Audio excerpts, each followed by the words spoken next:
Hi everyone, welcome to voice of warrior. ఈరోజు తెల్లవారుజామున ఆంధ్రప్రదేశ్లోని కర్నూలు జిల్లా చిన్నటేకూరు సమీపంలో ఒక బస్సు భయానకమైన అగ్ని ప్రమాదానికి గురైంది. హైదరాబాద్ నుండి బెంగళూరుకి వెళ్తున్న పి కావేరి ట్రావెల్ అనే ప్రైవేట్ బస్సు నేషనల్ హైవే మీదుగా వెళ్తూ ఒక బైకుని ఢీకొట్టింది. ఒక్క క్షణంలోనే బైకు బస్సు కిందికి చెక్కి స్పార్క్ అయ్యి ఫ్యూయల్ ట్యాంక్ మంటలు చెలరేగినాయి. బస్సులో సుమారు 40 మంది ప్రయాణికులు ఉన్నారు. చాలామంది నిద్రలో ఉండడంతో ఎవరికి ఏం జరుగుతుందో కూడా అర్థం కాలేదు. కొద్ది క్షణంలోనే మంటలు మొత్తం బస్సుని పూర్తిగా బస్సు అంతా పూర్తిగా మంటల్లో మునిగిపోయింది. డోర్లు జామ్ అవ్వడంతో ఎవరికి బయటికి రావడం సాధ్యం కాలేదు. ఆ సమయంలో కొంతమంది తెలివిగా ఎమర్జెన్సీ విండోని పగలగొట్టుకొని బయటికి వచ్చారు. కానీ దురదృష్టవశాత్తు 20 మంది ప్రయాణికులు మంటల్లోనే చిక్కుకొని అక్కడికక్కడే మరణించారు. బైక్ డ్రైవర్ కూడా అక్కడికక్కడే మరణించారు. ఇది నిజంగా చాలా బాధాకరమైన విషయము. నేనైతే చాలా చింతిస్తున్నాను. అక్కడున్న ఒక ప్రత్యక్ష సాక్షి కొన్ని విషయాలు చెప్తుంటే నాకు మాత్రం ఒళ్ళు మండిపోయింది. కాలిపోతున్నట్టుంది మ్యామ్, బస్సు కాలుతుంది అక్కడ. సరే గబగబా ఏదైనా హెల్ప్కి వెళ్దామా, అసలు ఏమన్నా పోలీసులు వచ్చారా లేదా అని నేను గబగబా కారు దిగి వెళ్ళానండి. వెళ్ళేసరికి బస్సు తగలబడిపోతుంది. కొంతమంది కింద కూర్చుని ఏడుస్తున్నారు, ఎవరెవరు ఉన్నారని ఏడుస్తున్నారు, కొంతమంది టెన్షన్ పడుతున్నారు, ఇలా ఉన్నారు. ఆ బస్సుకు సంబంధించిన వాళ్ళు అలా వాళ్ళ పరిస్థితి అలా ఉంది. ఇంకా మిగిలిన వాళ్ళ ఫోన్లు అన్నీ కూడా పాపం అందులో కాలిపోయాయి. చాలా మంది దగ్గర ఏమీ బయటకు వచ్చిన వాళ్ళ దగ్గర ఏమీ రాలేదు. అక్కడ ఉన్న మిగిలిన జనం అండి మొబైల్స్తో వీడియోస్ తీసుకుంటున్నారండి. ఎవరైనా పోలీస్కి కాల్ చేయలేదు. నేను కార్ దిగి వచ్చే హడావుల్లో ఫోన్ ఏమో కార్లో వదిలేశాను.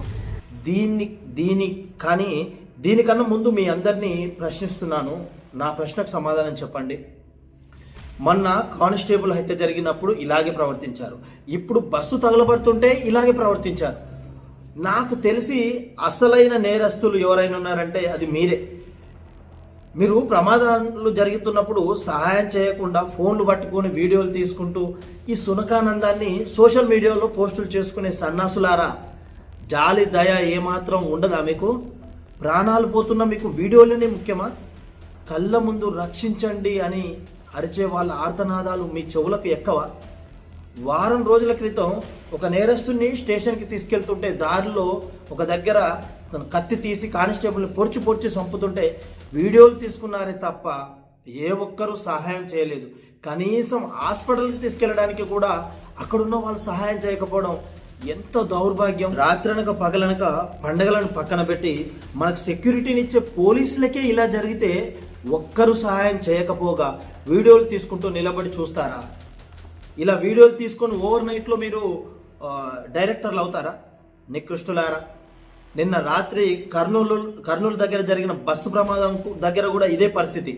ప్రమాదం జరిగి బస్సులో కాలిపోతుంటే ఏ ఒక్కరూ సహాయం చేయకుండా కార్లల్లో బయట నిలబడి వీడియోలు తీసుకోవడమా? ఇంతకన్నా దౌర్భాగ్యం ఎక్కడన్నా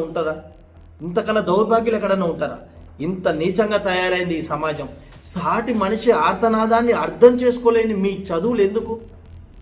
అదే మీ ఫ్యామిలీ మెంబర్స్ ప్రమాదంలో ఉంటే వెళ్ళి రక్షించుకుంటారా, లేక అక్కడే నిలబడి వీడియోలు తీసుకుంటారా? ఇలా వీడియోలు తీసుకునే వాళ్ళని మాత్రమే నేనైతే అనడం లేదు. మన రోడ్లకు తగ్గట్టుగా ఉండే బస్సులను మాత్రమే పర్మిషన్లు ఇవ్వకుండా అన్నిటికీ పర్మిషన్ ఇచ్చే ప్రభుత్వాన్ని ముమ్మాటికి తప్పే. అలాంటి బస్సులను తీసుకొచ్చి ప్రయాణికులను తీసుకెళ్లే ట్రావెల్ సంస్థలది తప్పే. అన్నిటికన్నా ముఖ్యమైనది ప్రమాదం జరిగినప్పుడు ఎలా స్పందించాలో అనే కనీస ఇంకిత జ్ఞానం లేని డ్రైవర్లను ఏమనాలి? నువ్వు జాగ్రత్తగా తీసుకొని వెళ్తేనే కదా ప్రతి ఒక్కరూ వారి ఇంటికి క్షేమంగా వెళ్ళేది. అలాంటిది ఏదైనా చిన్న ప్రమాదం జరిగిన వెంటనే స్పందించి అందరికీ తెలియజేస్తే ప్రమాదం యొక్క స్థాయి తగ్గుతుంది కదా. అలా చేయరు. అలా వీరిని ఎవరు ట్రైన్ కూడా చేయరు.